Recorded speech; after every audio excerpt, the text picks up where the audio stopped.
बहुत समय पहले की बात है।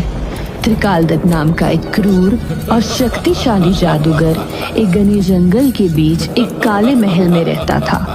वह अपने जादुई करतबों और निर्दयी स्वभाव के लिए जाना जाता था। लोग उससे इतना डरते थे कि उसकी गुफा के आसपास भी जाने की हिम्मत नहीं करते थे। त्रिकालदत्त को अपने जादू पर बहुत घमंड था। उसे लगता था कि वह अमर है और कोई भी उसे हरा नहीं सकता। लेकिन उसकी एक कमजोरी भी थी। उसकी सारी जादुई शक्तियां एक विशेष क्रिस्टल में बंद थी, जिसे उसने खुद एक रहस्यमयी गुफा में छुपा दिया था। ये क्रिस्टल उसकी ताकत का सूत्र था। लेकिन त्रिकालदत्त इतना घमंडी था कि उसने अपनी शक्तियों को छिपाने के बाद जगह याद रखने की जहमत नहीं उठाई।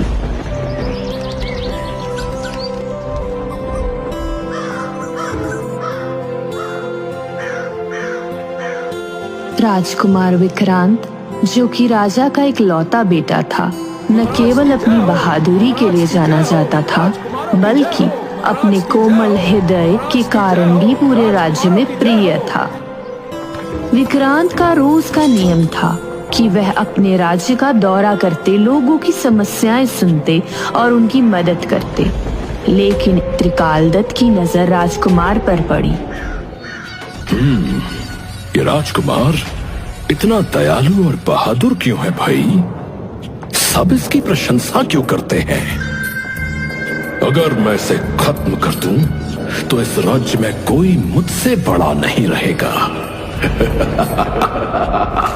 त्रिकालदत्त ने अपनी जादुई किताब खोली और एक ऐसा मंत्र पढ़ा जिससे वह अपना रूप बदल सकता था। उसने खुद को एक बूढ़े भिखारी का रूप दिया और चंद्रनगर के महल की ओर चल दिया। महल के बगीचे में राजकुमार विक्रांत टहल रहे थे। उन्होंने देखा कि बूढ़ा आदमी धीरे धीरे उनकी ओर आ रहा है। कौन हो तुम? महाराज, मैं एक बूढ़ा और असहाय व्यक्ति हूँ। मुझे आपकी सहायता की आवश्यकता है। इन्हें भोजन और पानी दो। मुझे भोजन नहीं चाहिए राजकुमार, मुझे आपकी सहायता चाहिए।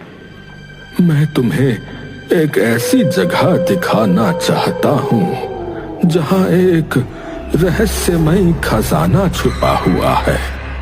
वो खजाना तुम्हारे राज्य को और भी समृद्ध बना सकता है। अगर ये खजाना सच में इतना मूल्यवान है, तो मैं इसे अपने राज्य के लिए अवश्य लाऊंगा। उन्होंने तुरंत जाने का निर्णय लिया। बूढ़ा आदमी यानी त्रिकालदत्त राजकुमार को जंगल की गहराइयों में ले गया। रास्ते में विक्रांत ने कई सवाल पूछे, लेकिन त्रिकालदत्त ने उन्हें टाल दिया। बाबा, हमें चलते हुए काफी वक्त बीत गया है। और कितना दूर है खजाना? अरे राजकुमार, धैर्य धरो। अब तो बस हम मंजिल तक पहुंचने वाले हैं, समझो। अच्छा बाबा, आपको इस खजाने का कैसे पता चला था?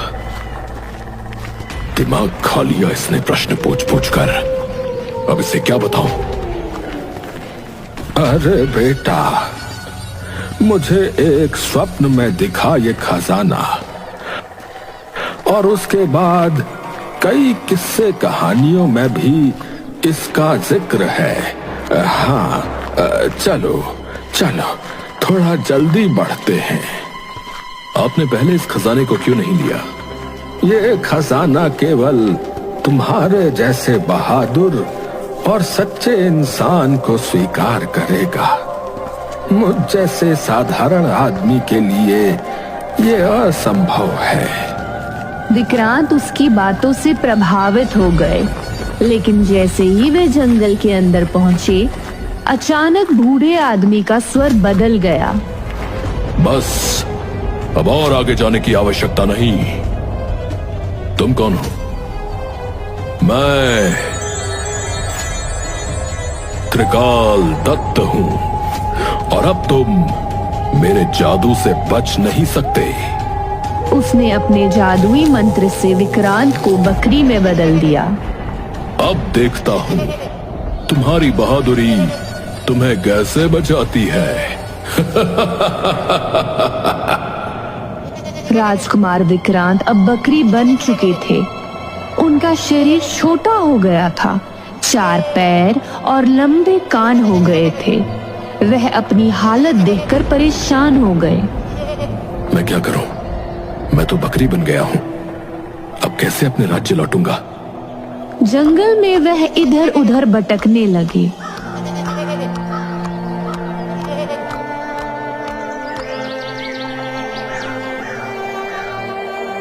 कुछ दिन बाद वह भूखे प्यासे और कमजोर हो गए।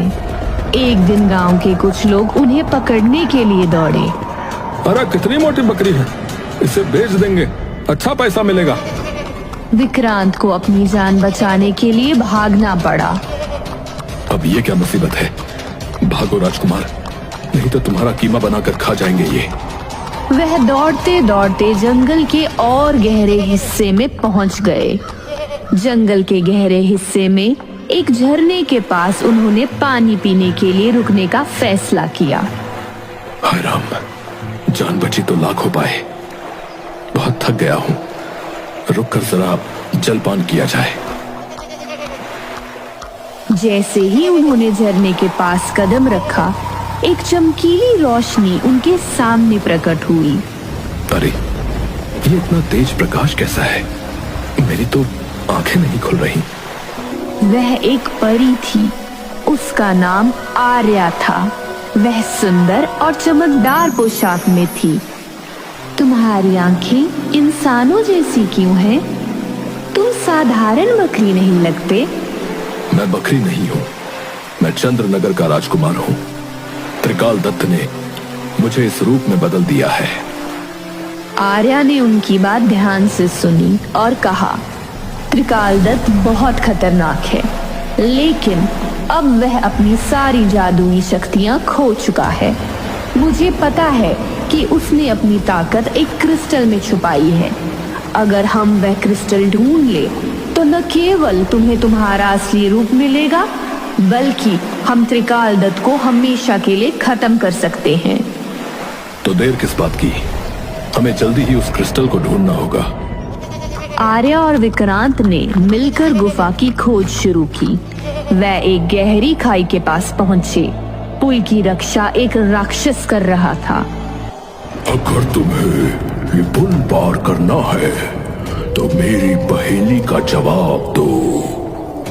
ऐसी चीज क्या है जो हमेशा आगे बढ़ती है लेकिन कभी पीछे नहीं जाती? समय। राक्षस ने उन्हें जाने दिया।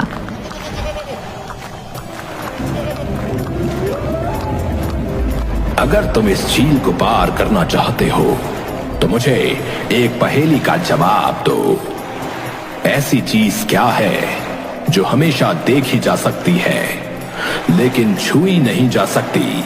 आर्या ने मुस्कुराते हुए कहा, आकाश। मगरमच्छ ने रास्ता दे दिया। तुम्हें अंदर जाने के लिए मुझे ये बताना होगा कि ऐसी चीज क्या है जो बिना पंखों के उड़ सकती है। विचार। सांप ने गुफा का दरवाजा खोल दिया। तभी उन्होंने एक पेड़ पर बैठे हुए एक चमकदार सुनहरे पक्षी को देखा। वह पक्षी इंसानों की भाषा बोल रहा था। तुम कौन हो और यहाँ क्या कर रहे हो? विक्रांत ने अपनी दुख भरी कहानी सुनाई। मुझे पता है कि तुम कौन हो। तुम चंद्रनगर के राजकुमार हो। मुझे यह भी पता है कि त्रिकाल दत्त ने अपनी शक्तियां एक गुफा में छुपा कर रखी हैं, लेकिन वो गुफा इतनी आसानी से नहीं मिलेगी। तुम्हें इसे ढूंढने के लिए जंगल के 4 पहरेदारों को पार करना होगा। तुम मुझे इन पहरेदारों के बारे में कुछ और बता सकते हो? मैं केवल इतना बता सकता हूं कि हर पहरेदार तुमसे एक प्रश्न पूछेगा। अगर तुम सही जवाब दोगे तो तुम्हें आगे बढ़ने दिया जाएगा, लेकिन अगर तुम जवाब नहीं दे सके तो तुम कभी वहां तक नहीं पहुंच पाओगे। अगर तुम कभी फंस जाओ तो ये मंत्र पढ़ना, ये तुम्हारी थोड़ी मदद करेगा। विक्रांत ने पक्षी का धन्यवाद किया और अपनी यात्रा जारी रखी। अपनी यात्रा के दौरान विक्रांत और आर्या एक झील के किनारे पहुंचे। झील में एक नाव थी, लेकिन उसमें बैठने से पहले एक बूढ़ी औरत ने उन्हें रोका। अगर तुम ये झील पार करना चाहते हो तो मुझे एक खेल में हराना होगा। कैसा खेल? यह पत्थर पानी की सतह पर तैरते हैं। अगर तुम इन पत्थरों को डुबा सको तो मैं तुम्हें झील पार करने दूंगी, लेकिन अगर तुम असफल हुए तो तुम यहीं फंस जाओगे। विक्रांत ने गौर से देखा और महसूस किया कि पत्थरों में कुछ जादुई शक्ति थी। त्रिकालदत्त ने इस चुड़ैल को यहाँ तैनात किया होगा। ये खेल केवल बुद्धिमानी से जीता जा सकता है। विक्रांत ने शांत होकर सोचा और अचानक झील के किनारे पड़ा एक बड़ा पत्थर उठाया। उन्होंने उस पत्थर को छोटे पत्थरों पर जोर से मारा, जिससे जादुई पत्थर टूट गए और डूब गए, जो वास्तव में एक जादुई चुड़ैल थी। तुमने मुझे हरा दिया, जाओ, लेकिन याद रखना आगे और भी खतरे तुम्हारी प्रतीक्षा कर रहे हैं। झील पार करने के बाद विक्रांत और आर्या एक बड़े मैदान में पहुंचे। वहां कोई रास्ता नहीं दिख रहा था, लेकिन अचानक जमीन हिली और चारों तरफ जादुई दीवारें खड़ी हो गई। यह एक भूल भुलैया थी। ये भूल भुलैया त्रिकालदत्त के जादू का हिस्सा है। अगर हम सही रास्ता नहीं ढूंढ पाए तो हम हमेशा के लिए यहाँ फंस जाएंगे। भूल भुलैया के अंदर हर कोने पर डरावनी आवाजें गूंज रही थी। अचानक दीवारों पर चमकते हुए शब्द दिखाई दिए। अगर बाहर जाना चाहते हो तो बताओ, मैं घड़ी की तरह चलता हूँ, पर घड़ी नहीं हूँ।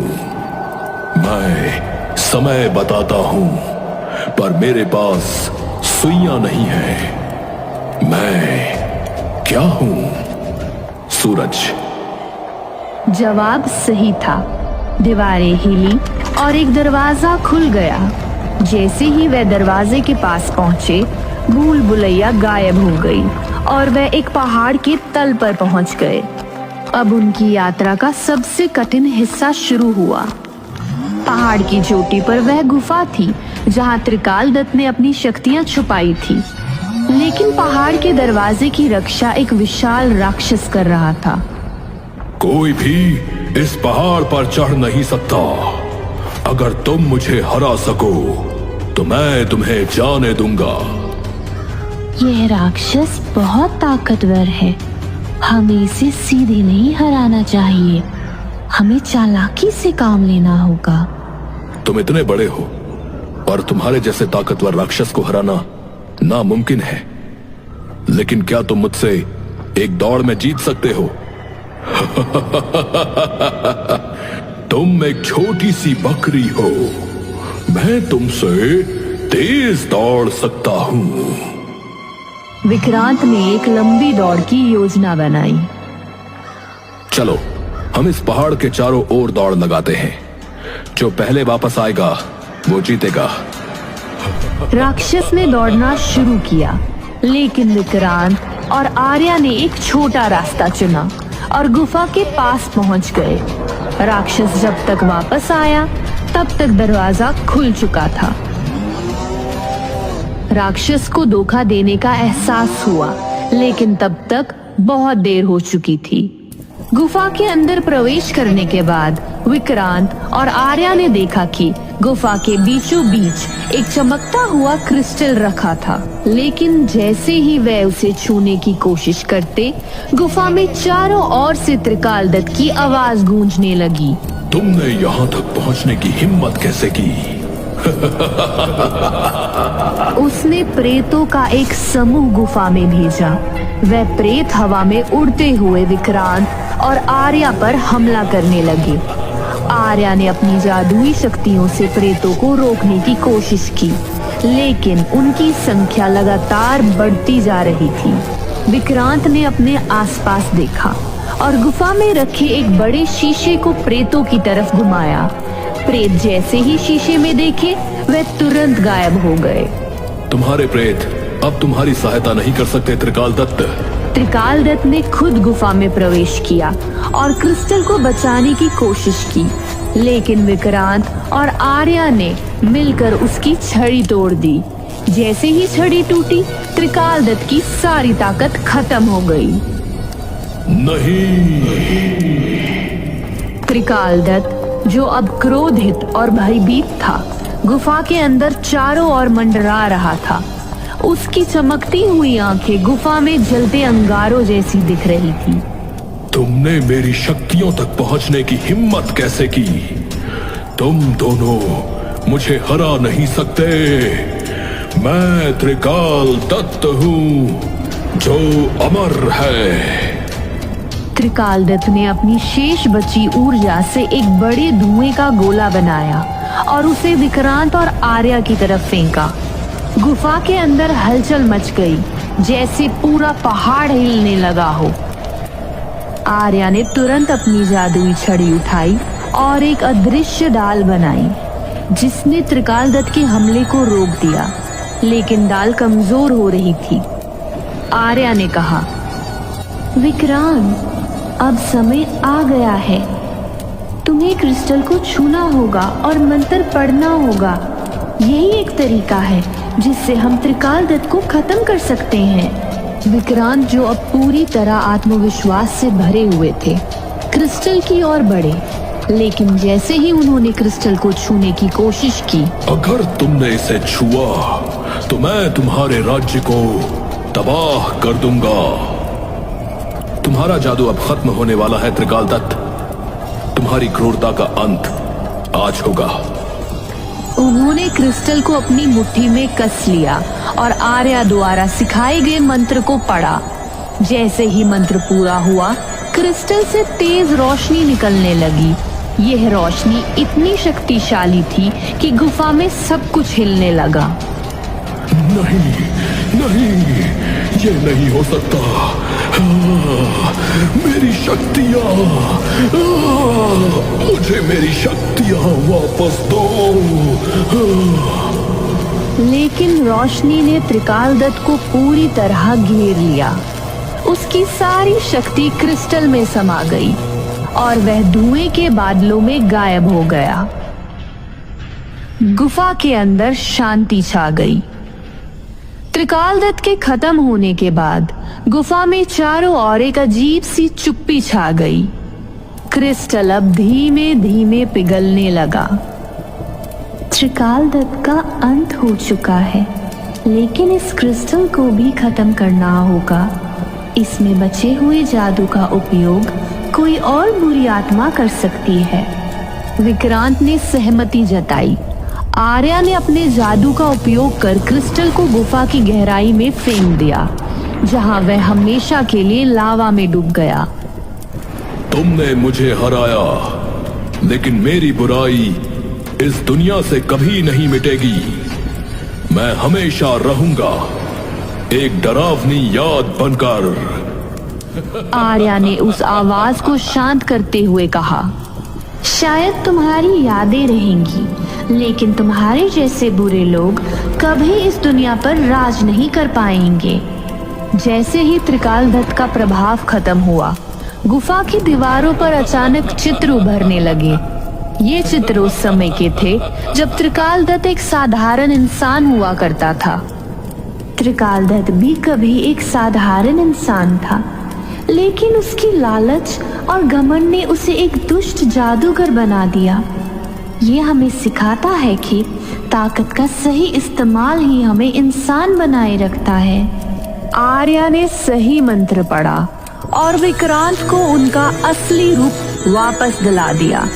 त्रिकाल दत्त के अंत के बाद जंगल के सभी जादुई प्राणियों को आजादी मिली। विक्रांत और आर्या ने चंद्रनगर लौटकर राज्य को खुशहाल बना दिया। राज्य में एक बड़ा उत्सव मनाया गया।